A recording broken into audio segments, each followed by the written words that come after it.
Salut les cadavres, bienvenue dans cette nouvelle vidéo. Ça fait longtemps qu'on s'est pas vu et pourtant j'ai fait plein de trucs mais qui se filment pas forcément en vidéo et sur lesquels je ferai éventuellement peut-être un petit truc de tir groupé sur les nouveautés. On se retrouve sur la modification de la table de jeu. Je me suis rendu compte à force de l'utiliser que il y avait certains trucs qui m'avaient semblé une bonne idée au premier abord mais qui ralentissaient les combats, qui handicapaient un peu le jeu, et il y avait moyen de rendre ça plus fluide et plus sympa pour les joueurs à utiliser. Et ben on va s'y atteler. On est sur du quasiment 100% vierge. En fait c'est les techniques martiales. Alors c'est quoi les techniques martiales pour ceux qui ne le savent pas? Ce sont les coups physiques que les joueurs peuvent porter avec leurs armes. Et qu'ils peuvent apprendre à raison de 1 par niveau et par point d'arme qu'ils ont. Jusqu'à maintenant, ces techniques étaient utilisables un certain nombre de fois lors d'un combat. Et ben on va dire qu'au final, c'est pas si fifou que ça, puisque soit les joueurs l'utilisent très vite et pas au bon moment, et ben c'est trop tard, soit les joueurs la gardent la technique, et finalement l'utilisent pas du tout et le combat se termine. Et je vais lui substituer un système de points. Et l'idée ce serait que une compétence, enfin une technique martiale, faut appeler les choses par leur nom, une technique martiale qui s'utilise une première fois dans le combat coûterait 1 point, et une deuxième fois 2, et une troisième fois 3, et une quatrième fois 4, et donc en fonction du pool de points qu'on a à sa disposition, on peut utiliser plein de fois plein de trucs, ou peu de fois la même chose. Et plus on monte de niveau, plus le pool augmente, et plus on a de souplesse pour utiliser des compétences plus d'une fois. Le truc c'est qu'il n'y a pas ça du tout, donc il va falloir un peu mettre tout ça en place à partir de que dalle. Eh ben on commence, hein, c'est pas tout ça, mais faut bosser. De manière super classique, il me semble évident que chaque joueur doit avoir son pool, le score de son pool de points de technique disponible. La question que je me pose, c'est est-ce que j'en mets 1 par niveau même si le personnage n'apprend pas de technique martiale, ou est-ce que j'en mets uniquement 1 quand le joueur dépense des points de compétence dans des armes? Réfléchissons. Dans un cas, dans le premier cas, si c'est automatique 1 par niveau, ce qui va se produire, c'est que un lanceur de sorts, par exemple, un lanceur de sorts va, à partir d'un certain niveau, avoir un pool, même s'il a aucune arme, ou très peu d'armes. Admettons, il est juste...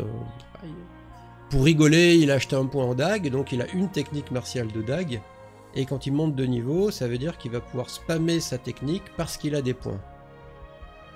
Je dis pas que c'est bien, je dis pas que c'est mal, je me demande si ça le fait ou pas. Parce que dans l'autre cas, ça veut dire que le jeteur de sorts qui a juste pris un point en dague pour rigoler, il a une technique qui peut lancer 1 fois par combat, même au bout de 1000 ans, parce qu'il n'a pas dépensé d'autres points ailleurs. Ça, c'est les conséquences pour les jeteurs de sorts. Les conséquences pour les guerriers, c'est qu'ils auraient... Alors dans le premier cas, finalement, ils ont le même pool de points qu'un jeteur de sorts de même niveau. Alors, on prend un guerrier niveau 10, on prend un sorcier niveau 10, et ils ont 10 points. Voilà, fin.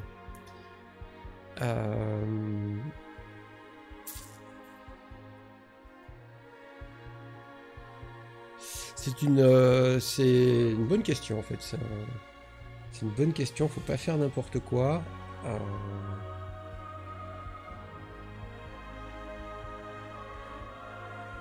Dans le second cas, ça veut aussi dire qu'un guerrier qui dépense dans un même niveau plusieurs points de compétence pour monter plusieurs armes va augmenter plusieurs fois son pool. Et donc au niveau 10, il aura bien plus que 10 points. Et ça récompense ceux qui investissent des points dans les armes.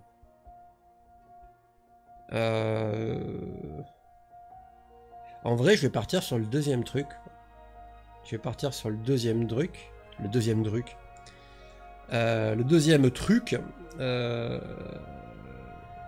Oui, ça fait que le mec qui s'entraîne avec plein d'armes différentes, mais qui dépense ses compétences en armes, a un pool plus important. Je n'ai pas encore donné de nom à ce pool. Alors on m'a suggéré endurance, parce que c'est un peu ce qu'il y a dans les jeux vidéo pour utiliser des techniques de combat, souvent, quand c'est pas la mana ou la puissance, c'est la stamina, donc l'endurance. Oui, ça pourrait faire un nom très bien, je crois pas que je l'ai déjà piqué ailleurs.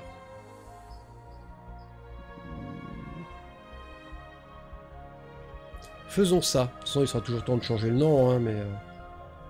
Faisons ça, faisons ça. Donc nous allons dans la structure de notre table. Il y a déjà beaucoup de trucs.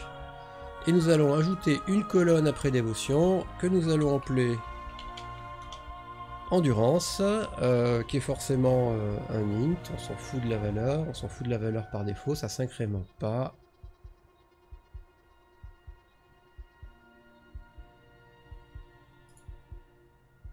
Je peux éventuellement dire 0. Voilà, ça m'évitera d'avoir à aller écrire 0 partout. Du coup, on vérifie bien à la fin. Voilà, une endurance de 0 pour tout le monde. C'est fait. Et je vais... voilà, je vais dégainer un bloc-notes. Et je vais juste me rappeler...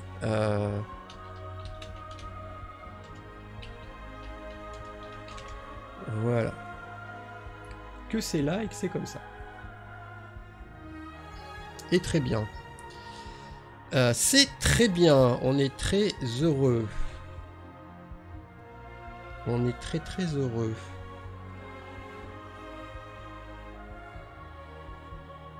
Est-ce que je peux... Est-ce que je peux... Est-ce que je peux... faire en sorte que l'endurance max se calcule... Non, non, se calcule automatiquement, pas la peine. On modifiera tout ça nous-mêmes à la main. Hein. C'est pas un truc fait pour être vendu à des gens qui maîtrisent rien, c'est fait pour moi. Donc je ferai les évolutions moi-même tout seul dans la table. Hein. Ça va m'éviter de la complication inutile.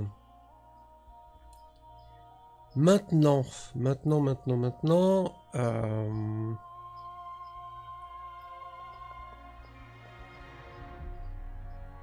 Maintenant, il semble évident qu'il est inutile.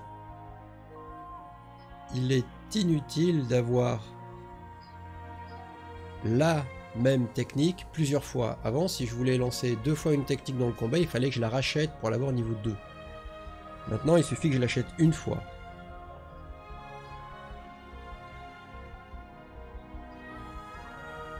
Alors, il y a peut-être une possibilité.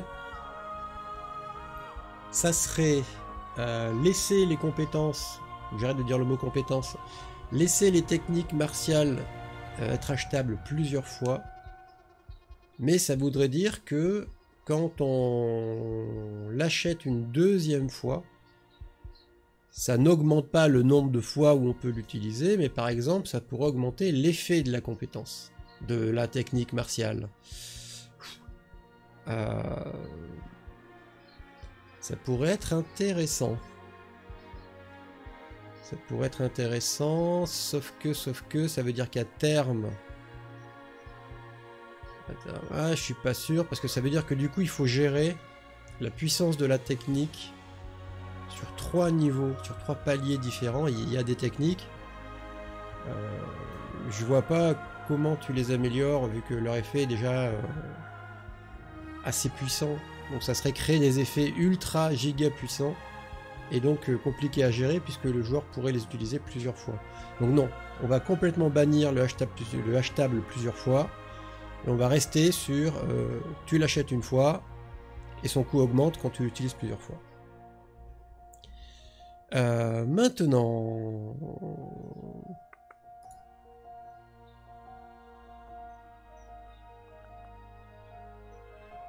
et je vois que j'avais le 2 là. Ah oui, mais oui, puisque c'est examiné. C'est ça, c'est ça. Ça a examiné le nombre. S'il y avait marqué 1, 2, 3, 1, 2, 3, tout ça. Et comment dire, ça a enlevé 1. C'est comme ça que ça fonctionnait. Ça prenait le nom, ça mettait 1 à la fin et ça remplaçait la carte. Maintenant que j'ai plus ça...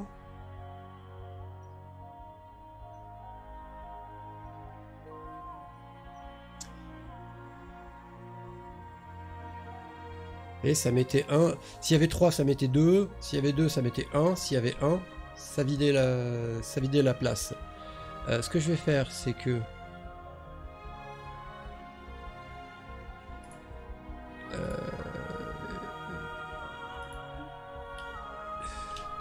je vais mémoriser ça dans un coin parce que je ne veux pas le perdre, parce que du coup je vais vraiment devoir le bousiller. Il n'y a plus de renommage de cartes. Il faut que je mette ici un OU. La variable number égale 2. Voilà. Donc 9 ou 8, on passe son tour. 1 ou 2, on regarde là-dedans. 1 ou 2, on va chercher tout ça, on met en place toutes ces variables. On récupère les noms des techniques enregistrées dans la base. Si la variable number est égale à 2, quand on clique dessus, ça vire la carte. Ça passe très bien. Et je dirais, sinon, fatalement, c'est qu'elle est égale à 1, puisqu'on est déjà dans un choix 1 ou 2. Donc, si elle n'est pas égale à 2, c'est forcément qu'elle est égale à 1. Et si elle est égale à 1, ben pour l'instant, on marque rien. Mais dans un futur proche, on va marquer les décomptes de points d'endurance et éventuellement la mise en place de ce qui indique le nombre de fois où la comp a été utilisée.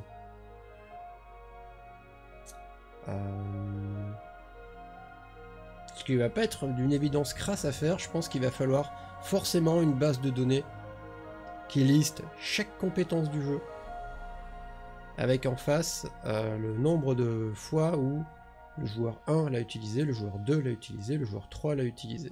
Me revoilà en off, j'ai terminé la base de données de toutes les techniques avec une colonne par joueur pour savoir combien de fois il a utilisé pendant le combat. Et tout ça doit techniquement aller là.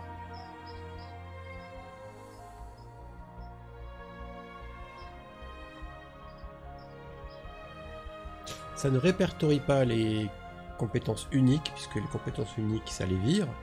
Ça veut donc dire que ça prend place ici.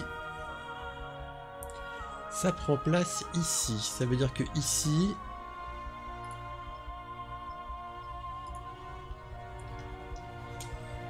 on va créer une variable qui va s'appeler TechUsed.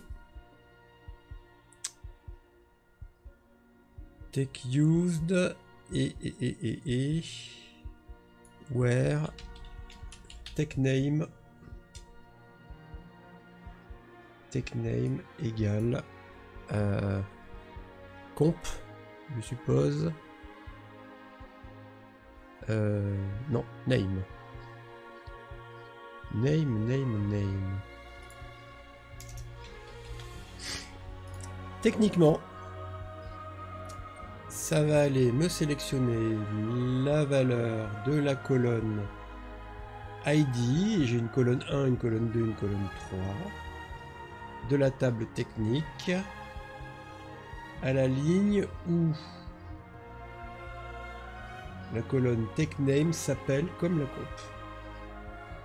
Donc tant que je respecte bien le nom de la comp, ça devrait fonctionner, mais ça se teste. J'ai un doute là en fait. J'ai un doute s'il va pas y avoir une espèce de confusion.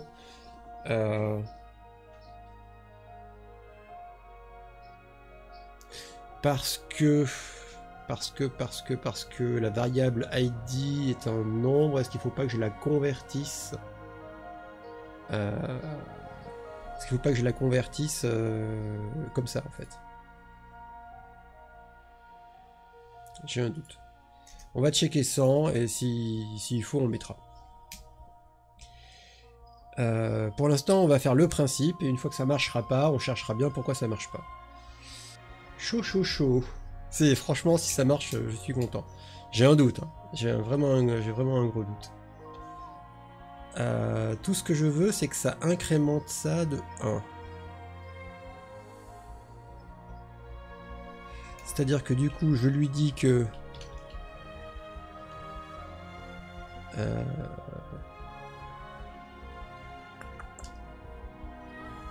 voilà. La variable myTech est incrémentée de 1. Et je la sauvegarde. Et on va pouvoir faire un test.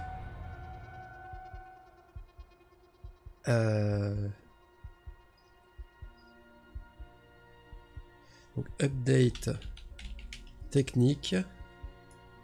Set SID.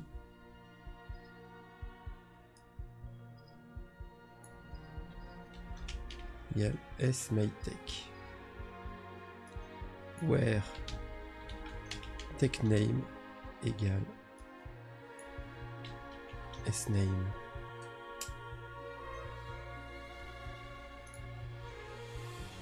Et je suis à peu près sûr que je suis obligé de faire ça.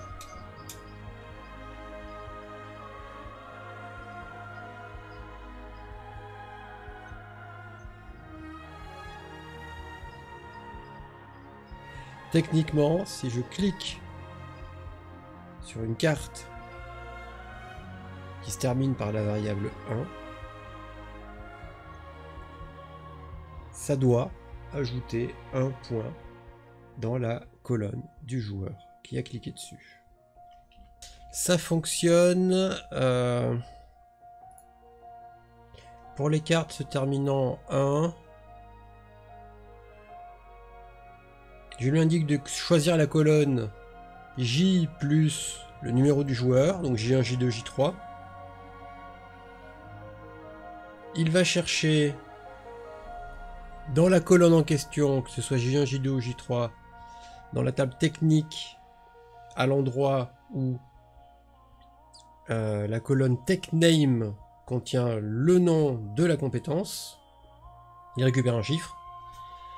Il ajoute 1 à ce chiffre et il l'enregistre. Et donc j'ai check sur la base de données, ça fait effectivement 1, 2, 3, 4, donc plus tu cliques, plus le chiffre monte. Et ce chiffre va incarner le coût. Ce chiffre va incarner le coût. Ce qui veut dire qu'il y a un double enregistrement, il y a une double récupération, puisque j'ai ce chiffre. J'ai ce chiffre et ce chiffre représente le coût en endurance, parce que c'est le nombre de fois qu'on l'utilise. Si le chiffre de base est à 1, si le chiffre de base est à 1, ça veut dire que je peux dire que c'est égal au coût.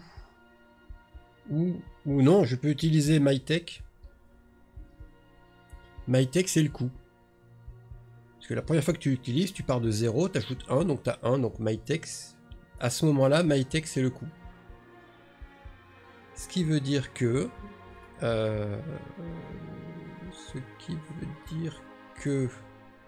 ici, il faut que j'en profite pour récupérer...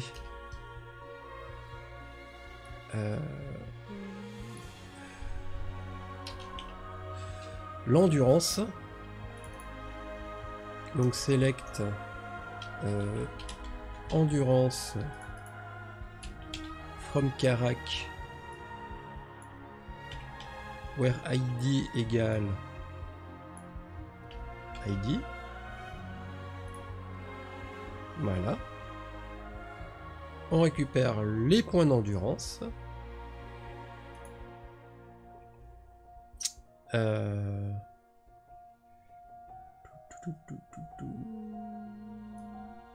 va aller choper ça. Ce sera plus simple.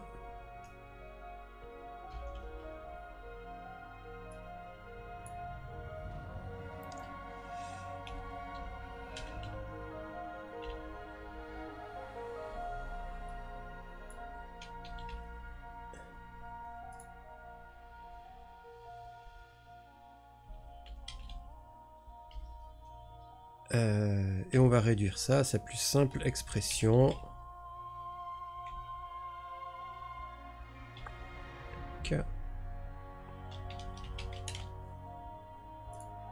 Voilà, donc my end, c'est le score d'endurance.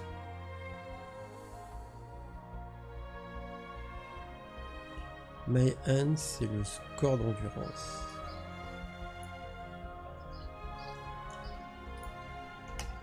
Et donc on procède à l'enregistrement de Karak. Cette endurance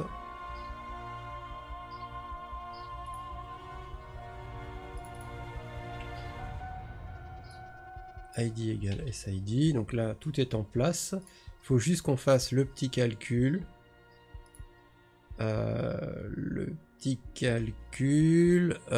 On va dire que MyTech, maintenant qu'on l'a enregistré, on va dire que MyTech est égal à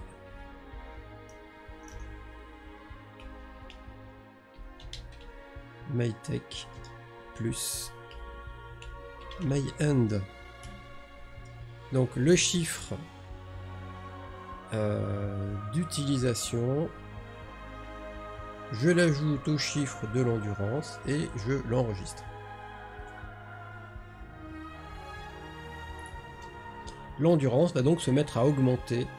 D'ailleurs, je viens de réfléchir, je suis en train de le gérer en positif, alors je devrais le gérer en négatif.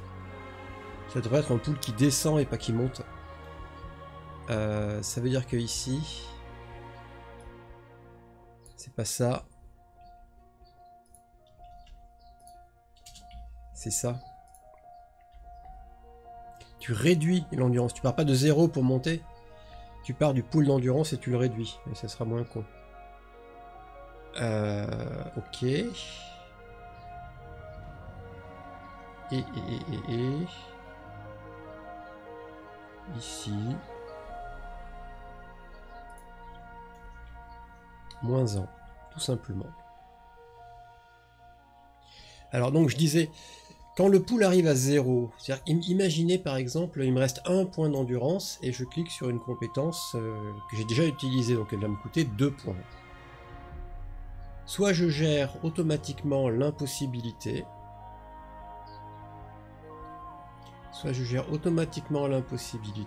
soit je laisse faire,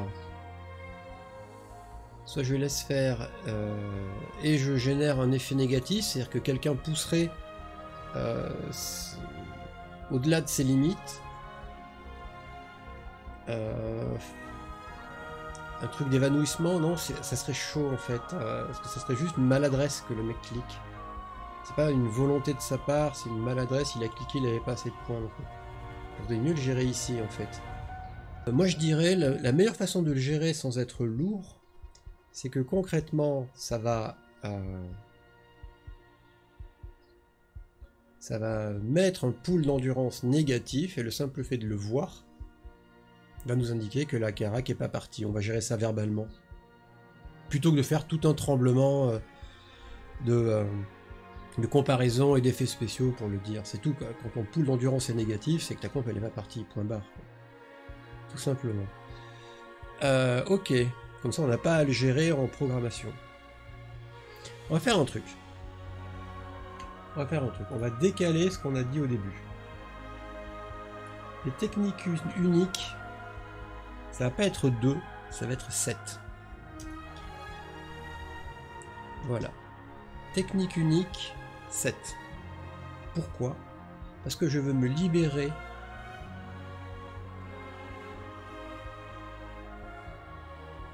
Je vais me libérer le 1, le 2 et le 3.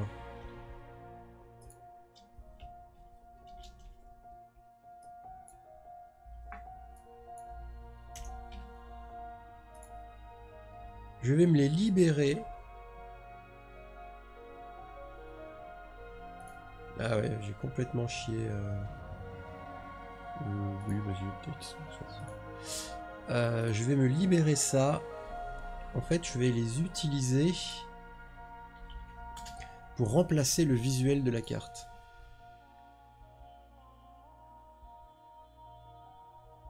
Et c'est là que je suis content de ne pas avoir balancé ça, parce que c'est ça que je vais utiliser en fait. Je passais un certain temps à régler des problèmes d'écriture, j'avais pas mis vraiment exactement le même nom dans la case de la colonne de la compétence et dans la carte. Donc fatalement ça marchait pas.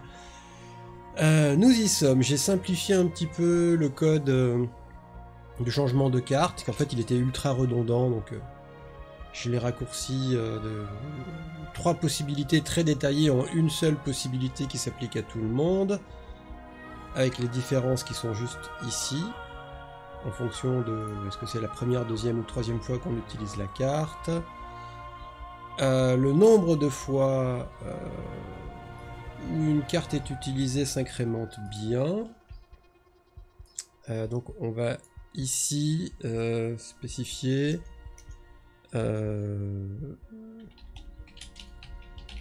nombre d'utilisation d'une technique. Voilà. Et ici,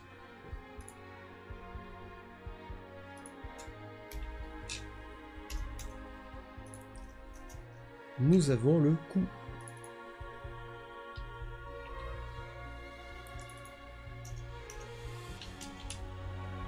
Qui augmente coût de la technique, c'est géré ici.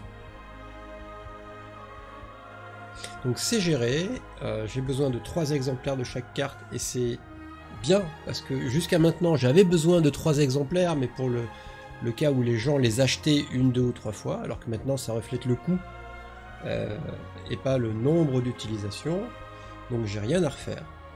J'ai déjà toutes mes techniques martiales qui ont toutes 3 cartes marquées 1, 2, 3.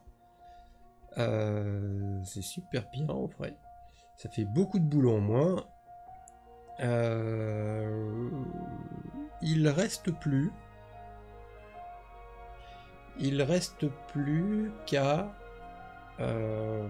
rendre visible le pool de points d'endurance de chaque joueur.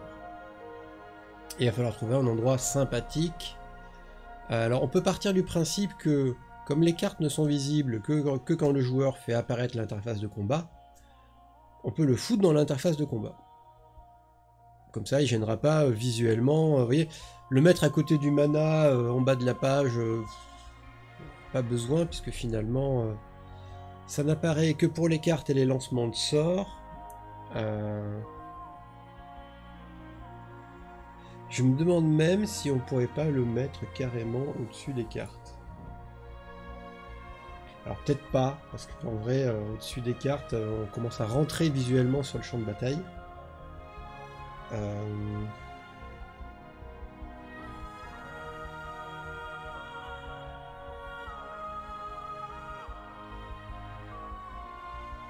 Où est-ce que je le colle? Où est-ce que je colle le pool d'endurance?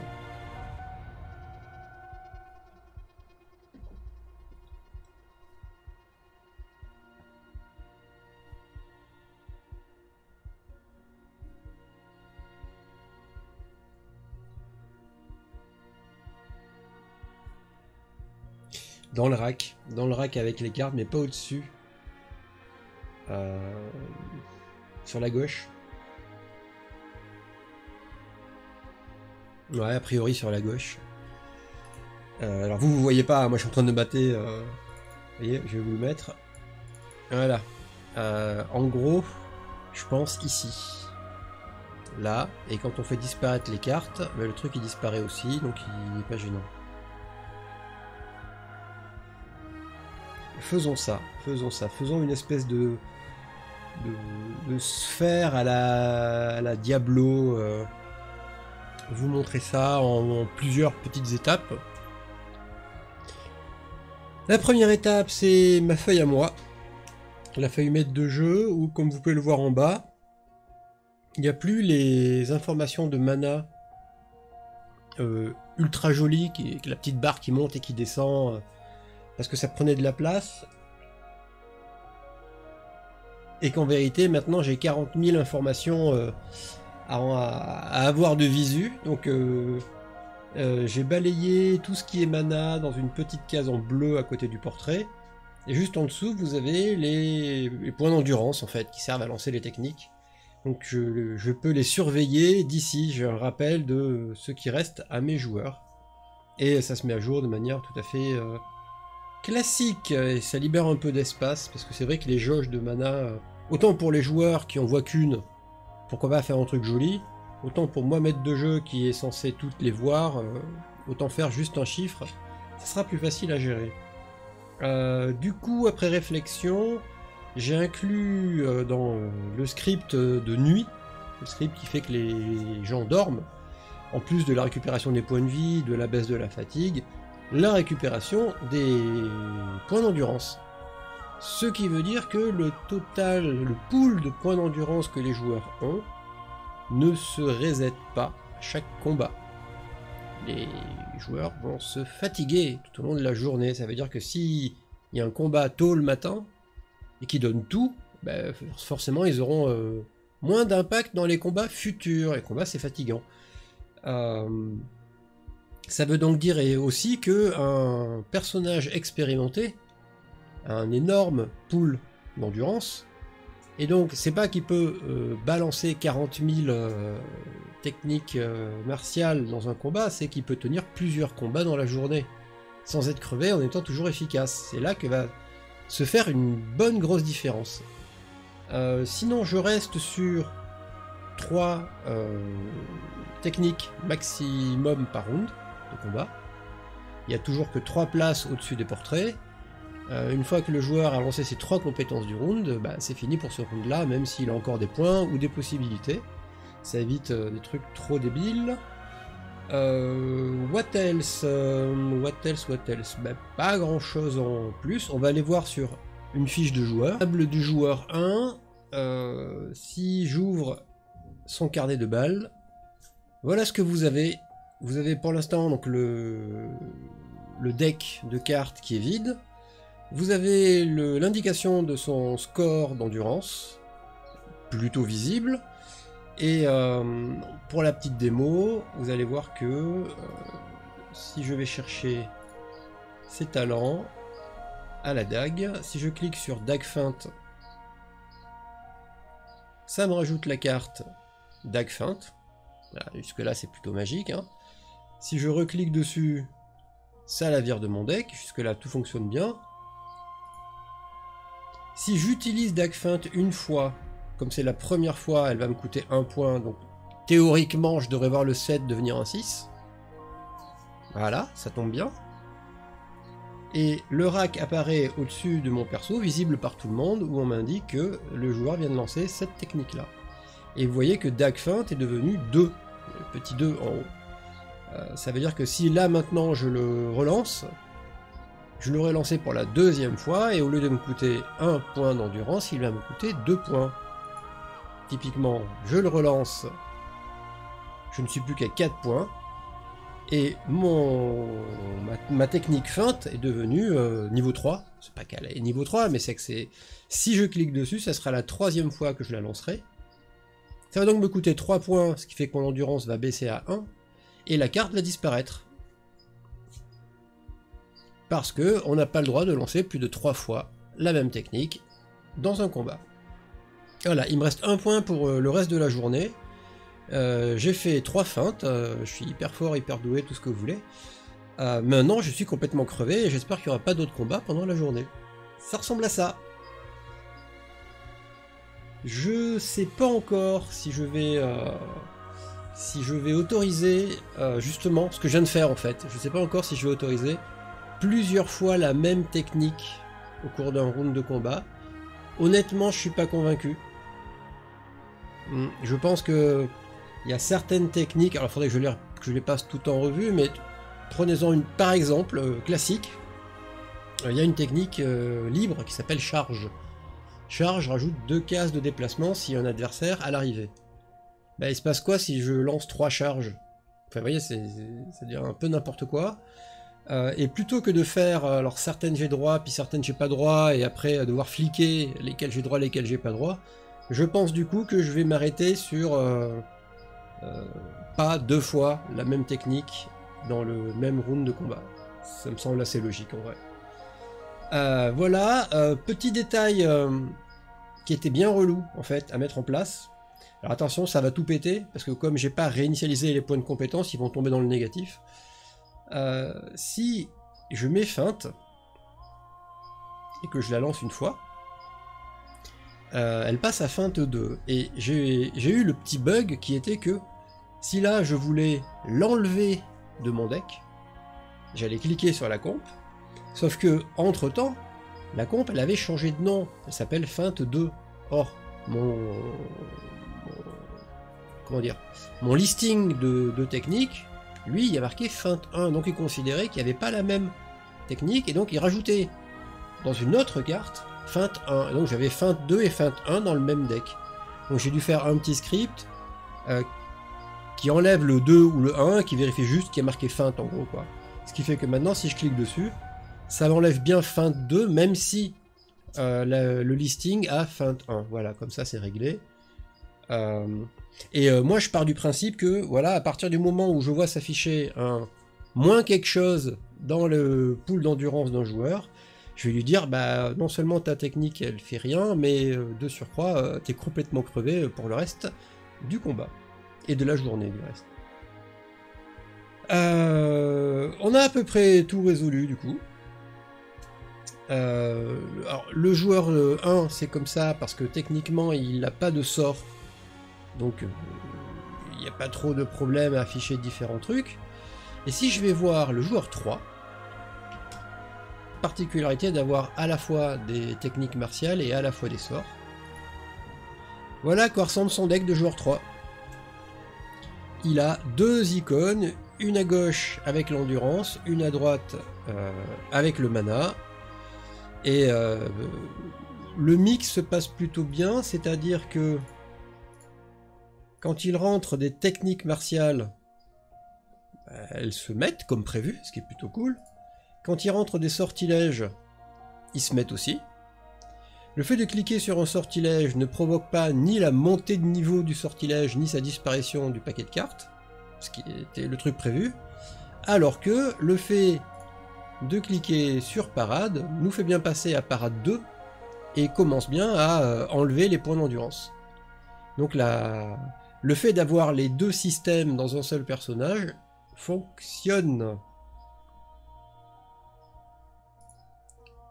Et tout comme le reste, je peux enlever les cartes pour reset tout ça. Et Ned sera content parce que a priori sa table marche. Parce que c'est toujours lui qui a les problèmes, vu que en général c'est la table numéro 3, donc c'est la dernière dont je m'occupe. Parfois je suis crevé et j'oublie de faire des trucs, et une fois sur deux, quand c'est pas une fois sur une, sa table a toujours un bug d'un truc que j'ai pas fait. Donc en fait j'ai fait l'inverse, je me suis occupé de lui en deuxième, et je me suis occupé de la table 2 en dernier. Donc ça se trouve maintenant c'est peut-être le joueur 2 qui aura des soucis. Mais bon voilà, c'est réglé. Système de technique martiale, points d'endurance, reset des points d'endurance au petit matin. On est d'équerre. On est assez d'équerre. Voilà les cadavres, ça c'est fait. C'est le dernier update en date. Alors, je vous cache pas, hein, il y a des trucs que vous n'avez pas vus. On a mis en place beaucoup de choses. Parmi les nouveautés que vous n'avez pas vues, mais qui sont arrivées, parce qu'on a quand même bossé dessus, il y a beaucoup de fonctionnalités qui se trouvaient là sur la table que j'ai rangées maintenant dans le clic droit. C'est-à-dire que j'intercepte le clic droit et à la place j'ai un menu contextuel en fait qui me permet de planquer les trucs dedans. Ça fait du ménage. Pour les joueurs aussi, pareil, ça fait beaucoup de ménage pour eux. vous voyez que typiquement, par exemple, ici, si je signifie la fin de combat, vous allez voir que le deck, le rack au-dessus des joueurs va se vider. Et que leurs points d'endurance vont revenir à leur maximum. Pas en faisant ça que ça reset les points, c'est en reposant les gens. Donc on dit repos, et repos, les deux joueurs se reposent, et retrouvent leur maximum d'endurance. Voilà. Bah oui, nouveau système, il faut que je le rentre dans ma caboche du coup. Dans les trucs que vous n'avez pas vus, bah déjà ça, c'est con, mais le changement du menu. Là, il y a clairement marqué ce qu'est le menu, ce qui est plus pratique, parce que parfois, ça fait longtemps que les joueurs n'ont pas joué, ils savent plus où sont les trucs, et du coup, ça permet de gagner un petit peu de temps. Le champ de bataille, alors, dans les trucs qui ont changé, par rapport à ce qu'il y avait avant, c'est j'ai pas mal bossé sur le graphisme, c'est-à-dire j'ai pas mal bossé sur les assets qui me servent à construire les cartes, voilà, pour obtenir ce genre de visuel là, en fait. Et maintenant les cartes ont un look un peu pas 3D ISO du coup parce que c'est pas de l'ISO, mais un peu top view, ortho, voilà. Pas de l'ISO, c'est de l'ortho.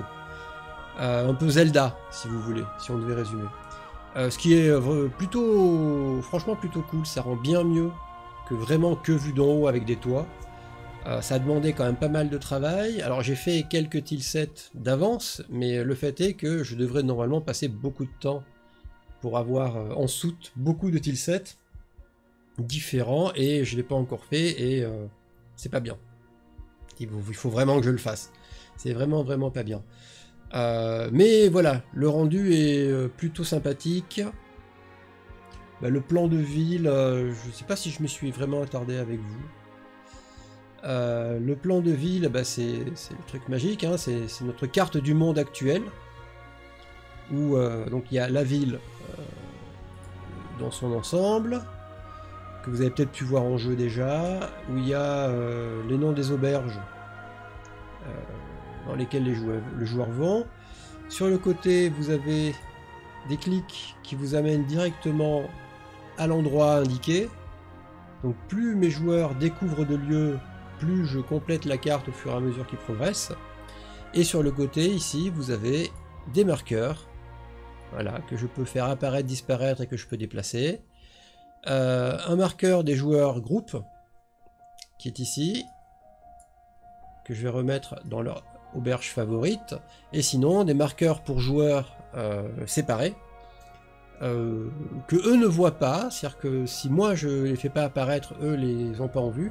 Si je le fais apparaître, bah, sur leur table à eux, il apparaît et ils peuvent cliquer dessus pour voir où ils sont. Ça leur permet de se repérer immédiatement sur la carte et pas de scroller comme des tarés pendant 1000 ans. Plutôt sympa la carte, je dois avouer que je me suis arraché un œil dessus, mais au final, elle déchire. Je crois que c'est tout niveau changement, ouais. De ce côté-là, c'est tout. Je réfléchis vraiment bien, mais on a fait le tour, ouais, clairement. Et c'est déjà pas mal. Les prochains changements, parce qu'il va y en avoir. J'aimerais bien que quand un joueur clique sur ses sorts, ça décompte directement le mana. C'est pas très compliqué à faire, hein, il suffit de prendre le niveau du sort et de baisser le mana, sauf que il faut gérer deux choses en fait. Il faut cette fois-ci gérer un peu en automatique, en scripté, le fait de ne pas avoir assez de points de mana. C'est-à-dire qu'il faut checker le nombre de points de mana, le coût du sort, le mana max, enfin bref, il faut checker qu'il y a assez de mana pour lancer le sort. Et il faut éliminer un truc que j'avais mis en place, qui était que certains sortilèges pouvaient se lancer comme de niveau supérieur. Le sort était de niveau 2, et vous aviez le choix de le lancer comme niveau 3, et il y avait un effet en plus. Dans l'idée c'est sympa, dans un vrai jeu de rôle autour d'une table ça serait génial. Dans un système automatique, bah, c'est le bordel. Donc désolé, mais je pense que la fonction va sauter. Voilà. Et j'aimerais bien un autre truc, mais alors là c'est complexe. J'aimerais bien que quand un joueur clique sur un sort qui doit avoir un effet sur la carte, ça fasse popper sur la carte le gabarit du sort, déplaçable par le joueur pour qu'il puisse le positionner où il veut. Voilà, ça doit pas être si compliqué que ça, je pense. Me semble.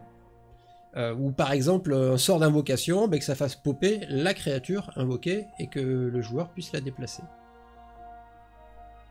C'est possible, je suis sûr que c'est possible. Évidemment que c'est possible, évidemment que c'est possible.